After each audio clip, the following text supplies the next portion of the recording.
To je Radio 1 podcast. Tako, prvič sem ga videl na YouTubu, ko je žarom razlagal o feltnah, nazadnje na Instagramu, kako narediti dolgočasne brisalce zanimive za čisto vsakega. Danes ga imam tukaj v studiu, človeka, ki zna iz povprečnega avta z besedo narediti legendo, človek, ki zna z enim kadrom prepričati, če tako trmastega dizelaša, da so tudi električari lahko kul. Povej, kdo si in kaj počneš? Čau, jaz sem Ciril Komotar, sem avtomobilski novinar, zadnje čase tudi podcaster. Mrzdo pa reče, da sem influencer in tudi to je ok. Radio 1. Pozdravljam poslušalce Radio 1. Zdravo. Moje ime je... Povej, kdo si. S Klepačem in Gustinčičem. Odlično, super, da podošel Ciril in hvala, ker si vzel čas tudi za ta King Enkin večer. Zdaj, če ste mi tistimi, ki radi poslušate dober avto pogovor s karakterjem, potem že poznate meni res ljub podcast Atmosferci. To je tista oddaja, ker Cilir skupaj s svojimi soborci, brati vedno znova dokazujejo, da so avtomobili lahko tudi emocija, zgodba in romantika, ne le konji in kilovati. In vedno zaključijo z vprašanjem, kateri je bil tvoj prvi avto. Pa bom jaz s tem začel, kateri je bil tvoj prvi avto, Ciril? Prvi avto, ki sem ga peljal, je bil, mislim, da je bil en Golf, če ni bil Trabant Madonna, ampak moj je bil pa Golf, trojka, 1.4 bencinar, 60 konjev. Okay. Take dolgočasne, bordo rdeče barve, z njim sem naredil veliko kilometrov, veliko sem se naučil, veliko napak sem naredil, pol je pa počas moral iti, ker je svoje oddelal. Je kakšna posebna zgodba, ki si ostala spominil, ki jo lahko poveš? Zakaj? Čakaj, imaš dirty mind. Mislim, veš kaj, v resnici nič takšnega, ampak kadarkoli se spomnim na svoj prvi avto, me to avtomatsko zagrab me nostalgija. To me ponese v svoja, bom rekel, od 18. do, dajmo reči, 25. leta. In takrat se zgodi veliko norih reči, da mu tako rečem. Dobro, kdo je potem Ciril Komotar, ko gasne kamera in ko zakleneš avto? Jaz si mislim, da ostanem jaz tisti model, ki ga vidiš na YouTubu ali pa ki ga poslušaš na podcastu, ker se mi zdi, da karkoli drugega bi jaz počel ali pa karkoli drugega o sebi bi jaz želel predstaviti, pa če bi jaz neki špilov pred kamero, bi golfal. Mislim, ne samo, da bi golfal, se mi zdi, da bi to totalni tek na kratke proge. Okay. Jaz sem tekel na kratke proge v osnovni pa srednji šoli, v lifeu pa hočem kakšno daljšo odteč, pa se mi zdi, da je to dosti dobra taktika, da sem jaz preprosto jaz. Sem se veš, koliko je ti za mikrofonom. To so mediji, moraš biti fair. Lej, koliko je ti za mikrofonom ali pa jaz pred kamero, valjda dodaš tistih 20%, da čez zaslon pride malo več karakterja. Ampak načeloma se mi pa zdi, da ravno to je moje vodilo, ker jaz razlagam v avtu, hočem, da imaš ti feeling, da govorim samo tebi, da govorim friendu in na to se moram tudi cel čas opominjati, ker snemam. No? A veš, da nisi dober dan, pozdravljeni, to je nova generacija Audija A6. Itak. Ti konec koncev prodajaš, ponujaš nekomu avto, predstavljaš nekomu avto, ki ga mogoče kupi in kupiti avto ni majhna stvar. To ni štruca kruha, stari. Ne? To kupaš enkrat, dvakrat na teden, avto pa jih kupaš, dobro, nekateri jih kupujejo pa menajo precej hitro, ampak to je drugo. Ampak to je velika odločitev za posameznika, za družino, za starše, in to je seveda, čutim odgovornost, pa pravim do vsakega avta predstopiti z vidika kupca. Veš, jaz ne morem gledati, kako en avto, ki je primarno družinski, gre hitro čez okoli stožcev, recimo, ali pa tako. Razumem. Tako. Kar kupec rabi, tako pa tem iz njegovega vidika startaš. Ja. Kdaj se je začela tvoja pot v svetu avtomobilov? Jaz mislim, da sem bil star, zdaj bo 20 let, to se pravi 24 let. Ja. Veš, jaz sem najprej na vsak način hotel voziti nove pa zanimive avtomobile. Najprej sem hodil od enega do drugega avtomobilskega prodajalca in sem testiral v navednicah, potem sem pa nekako našel pot, pač nekomu sem težil dosti dolg časa v medije in sem začel biti kot ene vrste vajenc pa revije Auto plus šport, to se pravi, to je 20 let nazaj.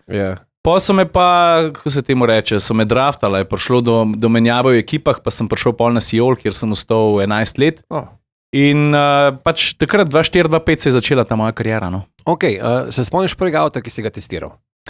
Ja. Stari, to je pa taka zgodba, ker ko so meni rekli na reviji, ko sem dobil mail nazaj, to je bilo, ne vem, v torek enkrat dopoldne, pa je sam rekel Ciril, zadovoljni smo s tem, kar si napisal, ker mi je takrat lastnik revije Matjaž Tone rekel, daj napiš kaj, če znaš, pa sem rekel, dobro, pisati sem pa zmeri znal. Dobro. In dobim čez 2 uri nazaj mail, v katerem je pisalo, Ciril, naslednjo sredo v pisarni pobereš novo generacijo Mercedesa A. In zdaj, to je bilo, tako da to je bil prvi avto, ki sem ga peljal, pa potem Mitsubishi Colt, pa Suzuki Swift, pa tako naprej, to so bili prvi 3 avte, ki sem jih vozil. Je pa to dosti nenavaden začetek, ker veš, ponovadi avtomobilski novinarji, pa tudi potem, ko sem šel jaz na Siol, se začne drugače. Se začne s prepisovanjem tehničnih podatkov, se začne s pranjem vozil, mogoče greš na kakšno domačo tiskovno konferenco. Meni so se vrata zelo na hitro, na široko odprla, ampak nisem tega jemal kot nekaj samoumevnega. Jaz sem res. Si delal na tem? Jaz sem zelo velik delal, tudi ko mi mogoče ne bi bilo treba. Jaz sem rekel, dajte mi fotoaparat v roke, ker jaz še danes, tako kot ta prvi dan, izviram iz entuziazma. Jaz sem hotel fotkati, jaz sem hotel pisati, jaz sem hotel videe snemati, ker je to, veš, stari, tudi če se ne bi z avti ukvarjal, jaz bi hotel ustvarjati. Bi nekaj počel. Mogoče bi pa hrano ali pa mogoče bi bil popotniško reportažni fotograf, pisec. Nekaj želim ustvariti. In to je v bistvu glavni vzgib. No. Če pogledaš nazaj na hitro, koliko še prostora v Sloveniji za nadgradnjo tega, kar zdaj počneš? Stari, prostora je nemogoče veliko. Meni se zdi, da vsak se lahko reinventa na novo, ali pa vsak tog časa moraš itak razmisliti, kaj v resnici delaš v redu, pa kaj bi bilo boljše, da se veš enkrat, lahko si nekaj časa na vrhu, ampak ljudje imajo vsakega človeka enkrat dosti in ti moraš najti nek nov način, kako pretegneš biti na vrhu. Ja, ampak veš, jaz tega ne delam zato, ker hočem biti skozi na vrhu. Jaz to delam zato, ker jaz hočem se imeti fajn. To je vrhunsko. In zato delam zdaj krajše videe, ki so tudi malo zabavni, ampak seveda sem obdržal vloge, ki so daljši. Ne vem, to je ta glavna stvar, ki jo tudi moraš imeti v glavi. Ja. Deli to, kar te zares veseli. To je tako že zlizana fora. Ampak pije vodo to. Ma ja. Okay, Komentar minuta je danes znamka. Ciril, pilot, režiser, mehanik, vse v enem. Kdaj si rekel, grem na YouTube? Veš kaj? Jaz se spomnim tega dneva, kada bi bilo včeraj, ker veš, vse sem spremljal vlogerje posod po svetu, pa tudi kaj se dogaja na tej sceni. Ves čas sem se zavedal, da imam ta orodja vse, ki jih nekdo potrebuje, da dela vsebino, ker sem delal pred tem vsebino že 10 let. Yeah. Stari pa me pa enkrat zadane, da jaz v resnici vse, kar potrebujem, je telefon. Zato, ker telefoni so v tistem trenutku že bili dovolj dobri, da si nekaj posnel, pa itak sem zagovornik tega, da tudi če je telefon malo slabši, vsebina je najbolj pomembna, vsebina je kralj. Ja. In sem rekel, ja, si res, to si ti model. In sem začel snemati in delati in to je bilo 2016 junija. Ok, improvizacija si naredil načrt, kakšen tip si? Ma nobenega načrta, stari. Jaz grem po tej neki naravni inerciji sebe, ker je seveda, to je plus pa je minus, zato ker plus je zato, ker poslušaš sebe in si zadovoljen, samo koliko noben drug, tudi jaz na tem svetu nisem popoln in če vedno poslušaš sebe, greš včasih prehitro v kakšno stvar, pa jaz sem sploh tako, včasih ne razmislim dovolj, ampak starejši si, modrejši si, se mi zdi. Recimo, da je. Recimo, da je. Ampak hočem reči, da jaz kar sebe poslušam, pa grem po lastni inerciji. In to se mi je zaenkrat obrestovalo. Hočem reči, da jaz nisem niti planiral biti vloger. Yeah. Jaz sem dejansko imel vzgib. Imel sem občutek, da imam precej zanimivo življenje zaradi vseh avtomobilov in poti. A veš, vse skupaj se ni začel s Komentar minuto 2016. Jaz sem predtem že 10 let živel življenje avtomobilskega novinarja, ki je pač po sami naravi dosti pestro. Itak da, ja. In pa sem rekel, da je kaj, če bi jaz to delil in sem začel po sekundico, dve tukaj tam in pol je to kar nekako ratal in struktura se je sama od sebe zgodila, ampak edina struktura, ki je, kar se ti zgodi, posnam.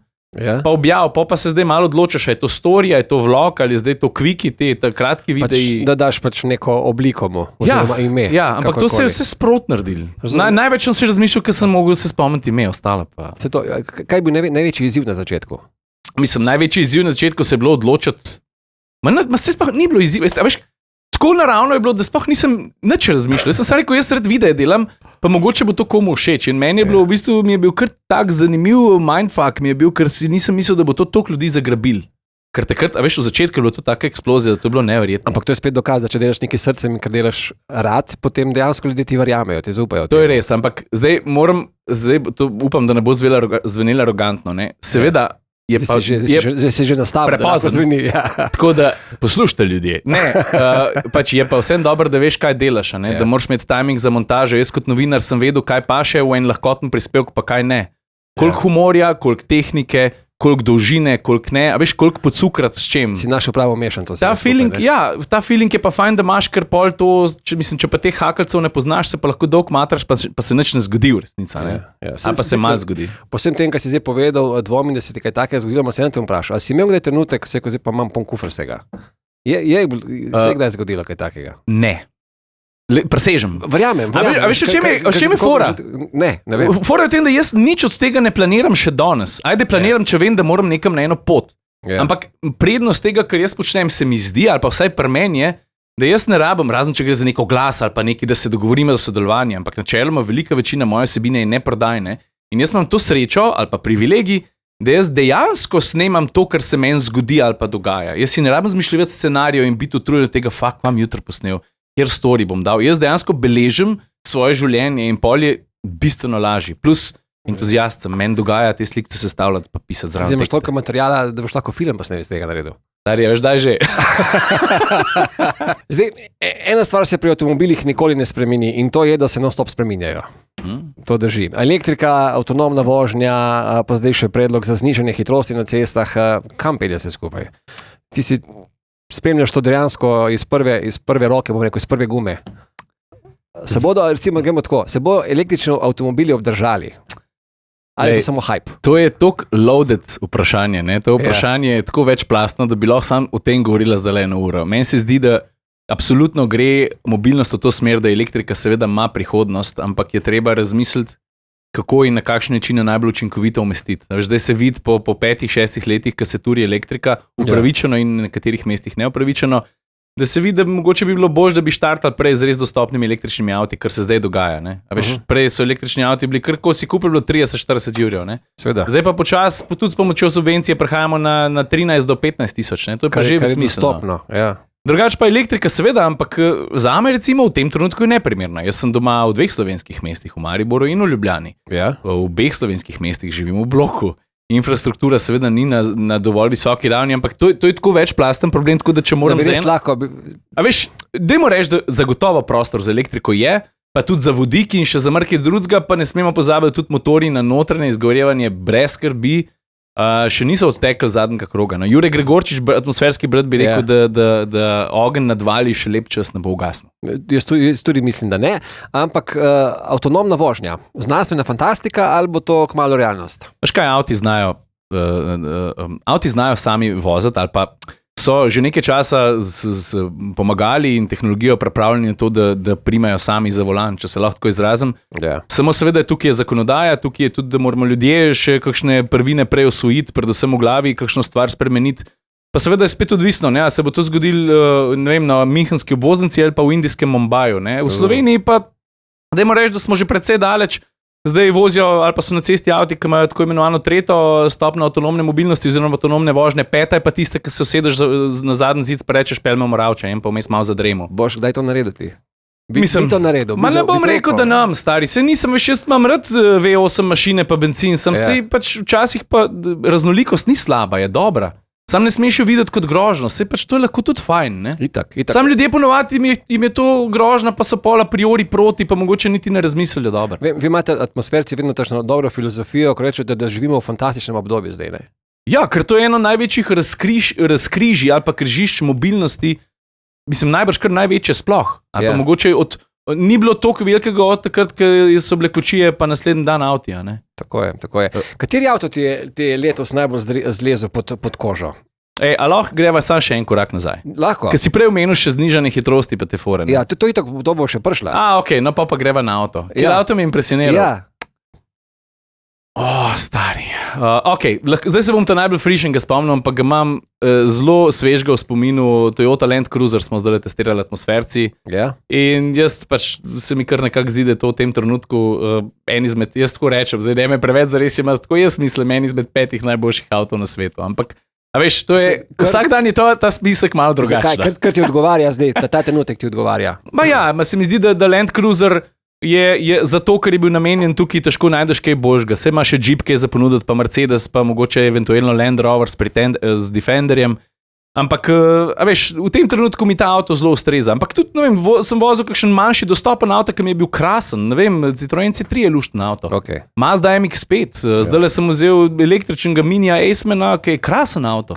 A veš, tako zelo, veš, kjer avto, komotor, kjer avto, to je najljubši avto. Jaz sem stari odvisno od dneva v tednu, ne? To je itak, da ja. Se pravim, kateri ti je v zadnjem letu zlezel pod kožo, rekel, s tem avtom bi se pa z nekaj časa vozil, bi si ga mogoče, če bi možnost kupil. Pa dajmo reči še Mazda MX-5.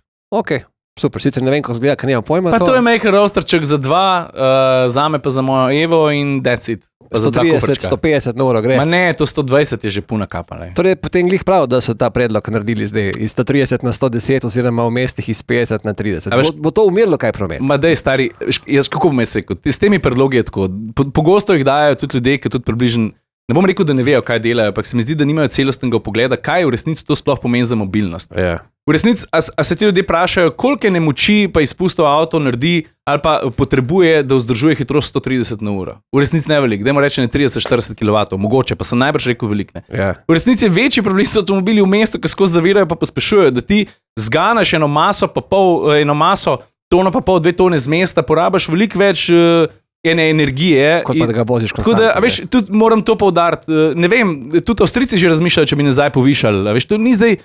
Umiriti promet je, zakaj zdaj to delamo? Zaradi ekologije ali zato, da bojo avti bolj varni? Ker avti so že bolj varni zaradi različnih sistemov, tako da to je zdaj tako malo. Na pamet se toče, nek pavšalni šamar se daje, zdaj bomo pa počasneje vozili, pa bo vse bož. Je to za ljudstvo malo, da gloda, pa da malo govori o tem? Mogoče tudi. Pa misliš, da bi se s tem nekako umiril promet, predvsem ljubljanski obroč? Pa ne, jaz ne verjamem, da bi to karkoli rešili. Zakaj bi se pa pri 100 ustavili? Dajmo pa kar na 50. Pa tornake na 25, jaz ne vem. Jaz mislim, da to ni rešitev. No, me veseli, da deliva podobno mnenje. Kaj sem hotel še vprašati? Kot človek, ki dnevno sediš za volanom, kaj si misliš o omejitvah? Mislim. Na splošno zdi temu, da bojo umirali promet počasi, hitrost. Ne, mislim, da se razumeva. Omejitve na splošno govorim, predvsem mislim, so nujno potrebne. Ja. Ker konc koncev bodimo realni, to omejitve rešujejo življenja. Ne? Ja. In se mi zdi, da je potrebno jih upoštevati in to je to. Definitivno. Jaz sem mislil bolj to, kaj o omejitvah, ali bi mogli umiriti bolj šoferje. Ali bi mogli temu delati? Prvenstveno je še vedno šofer tisti, ki odloča in v bistvu vpliva na praktično vse v prometu. Ja. Sej nismo še absolutno avtonomni vožnji, avtomobili že veliko naredijo, sami od sebe zavirajo, opozarjajo, ampak šofer je tisti, ki se odloča. Se mi zdi, da če že kaj, potem bi morali šoferji bolj izobraževati, ampak tukaj pa sam še eno stvar bi rad poudaril. Slovenski šoferji, predvsem mlajši, so zelo, zelo dobri.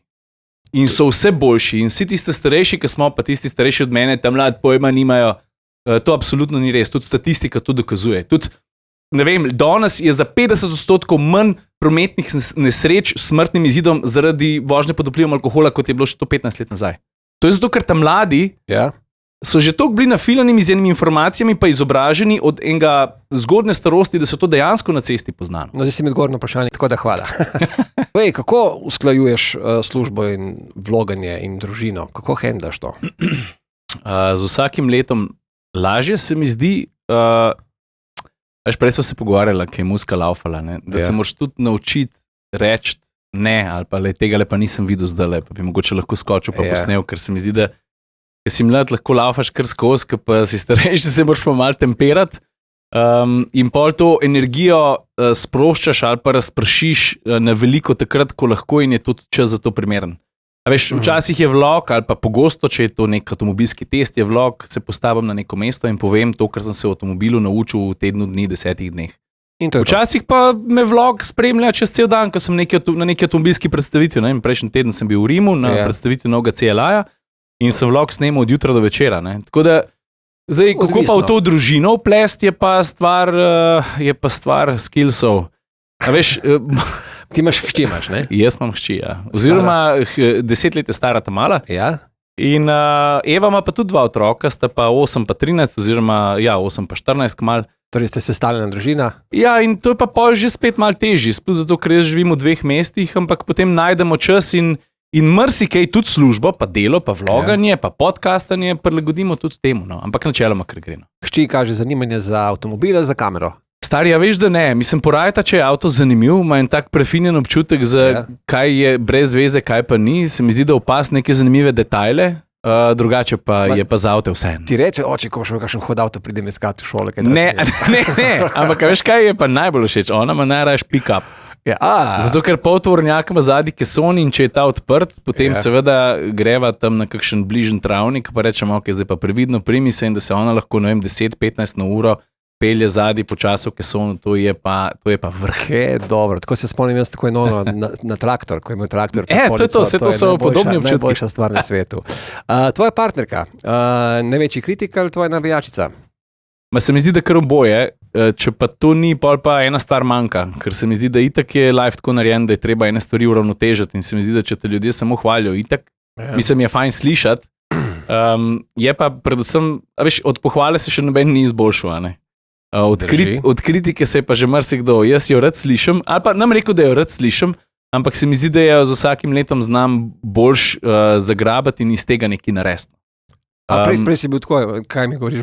Pa sam se mi zdi, da sem težje sprejemal kritiko, ali pa sem se počutil preveč osebno napadenega. Pa si pa starejši, pa začneš računati, čak sem mal, prvič ta oseba mene ne pozna, drugič ne pozna ozadja in pa zakaj zdaj mene to bega. Ampak to, večino tega sem jaz računal še preden sem začel podcast in vlog snemati. Okay. Kdaj si zadnje pustil telefon v predalu in šel na sprehod brez kamere? Ker se mi zdi, zdaj smo v obdobju, ko dejansko si pravijo telefon, zasvojitev in tako dalje. Meni se zdi, da sem jaz zasvojen s telefonom. Mal zaradi službe, mal zato, ker res uživam v tem, da beležim trenutke. Zdaj pa ali to objavim ali pa ne, je v resnici čisto vseeno, ker v osnovi jih rad beležim, tudi če to nikamor ne gre. Ampak nazadnje je bilo pa to prejšnji teden, ko sem že malo na igrišče. No. Je pa to, zasvojen biti s telefonom je problem zame. In v resnici za praktično vse ljudi, ki so okrog mene, vključno z mojim otrokom, pri kateremu se po najboljših močeh trudim, da stvar omejujemo in postavljamo neke meje, ki so seveda, otroci veš, ti si vse prej govorila, oni te meje upogibajo, lomijo, iščejo in tudi jih presegajo, ampak se mi zdi, da se tudi to je sestaven del odnosa in odraščanja. No. Tako je. Kako polniš baterije, ko ni vožnje, ko ni snemanja? S čim se sproščaš? Sproščam se z mirom. Veš kaj, ne rabim nekaj posebej hudga. Zdi se mi, da če jaz vem, da je pred mano 5-6 umirjenih ur ali pa en umirjen dan, da mene napolni to, da vem, da imam absolutno svobodo. Zdaj pa ali je ta svoboda kavč ali pa to, da jaz Evi rečem ali pa ona meni, da greva na en drug konc Slovenije ali pa nekam v tujino, ker sva se glih v tistem trenutku to spomnila. Če se vrnemo na testiranje in snemanje vlogov, vedno se dogaja kakšne zgodbe, ki ne dočakajo jetra, ki jih ne vidi vsak. Imaš kaj takšnega, kar lahko poveš, kakšna najbolj nora izkušnja? Veš kaj, zdaj, kar se najbolj norih izkušenj tiče, se mi zdi, da sem kar vse, če ne zabeležil, pa vsaj komuniciral, ampak veš, na kaj se pogosto spomnim? Na kaj? Na avtomobilski downhill, ki sem ga z enim Mercedesom doživel, se sliši, da reklamo dela, ampak to je bila res ena taka izkušnja, ki nisem niti slutil. Mercedes te G-klaso, to škatlo sestavljajo v Gradcu, in tam imajo neko goro, ki se imenuje Shackle Mountain, ali Shackle ali nekaj tazga.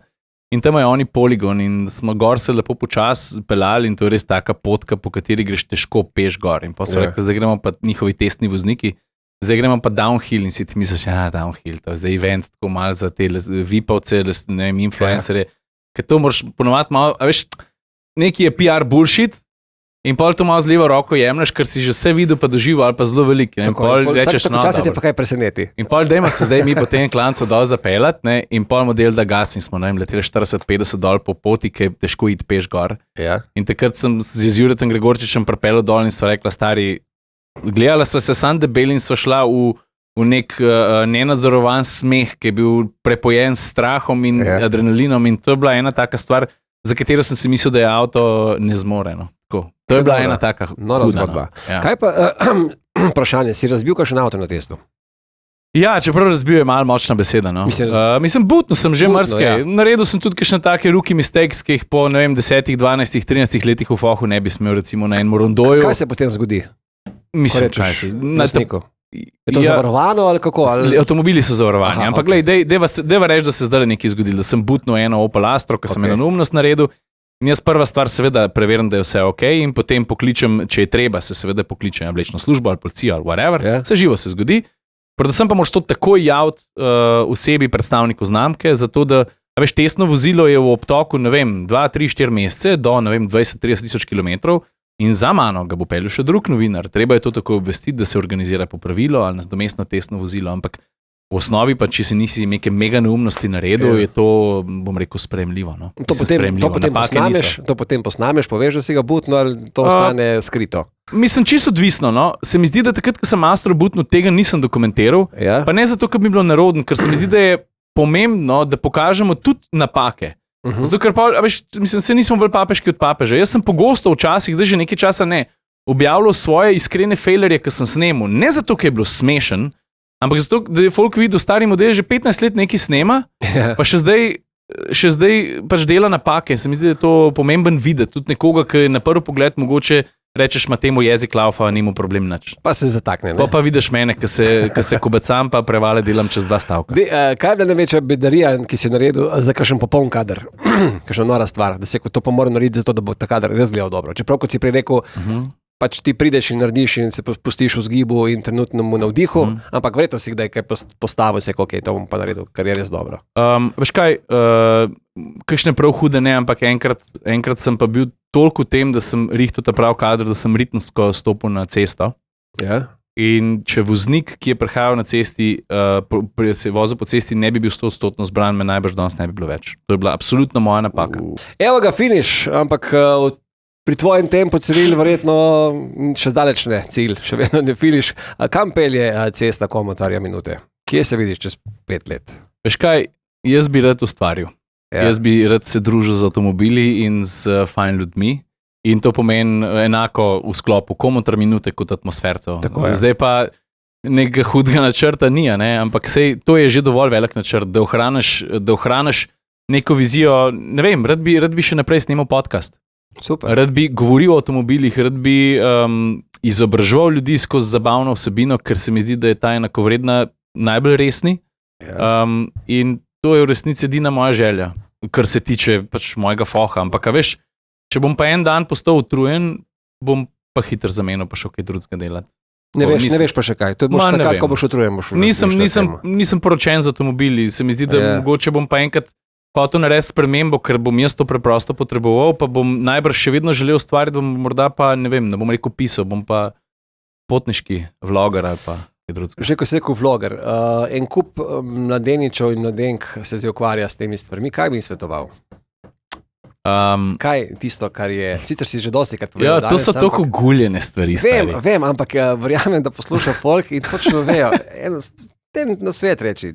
Lej, preprosto je tako. Če greš ti v neki, ali pa zdaj pa pustimo vloger, mizar ali pa karkoli drugega. Če greš ti v to zato, ker bi rad bil famous, je to mogoče ti uspe, ampak zagotovo ne boš tega zadržal. Ja. Dajte delati, jaz vedno tako rečem, fajn je, če znaš pritegniti pozornost, ampak ni pa enostavno pritegniti pozornost s cool rečmi. Zato, ker vidim, da prihaja trend, da se pozornost, da se to je pogosto tako bilo, ne, da se pritegne pozornost z neumnostmi in se mi zdi, da to pa ni najpametnejše. Jaz bi lahko zdaj kupil en avto za 400 €, pa se prepel, pa rekel, ajde, da vidim, če airbag še dela.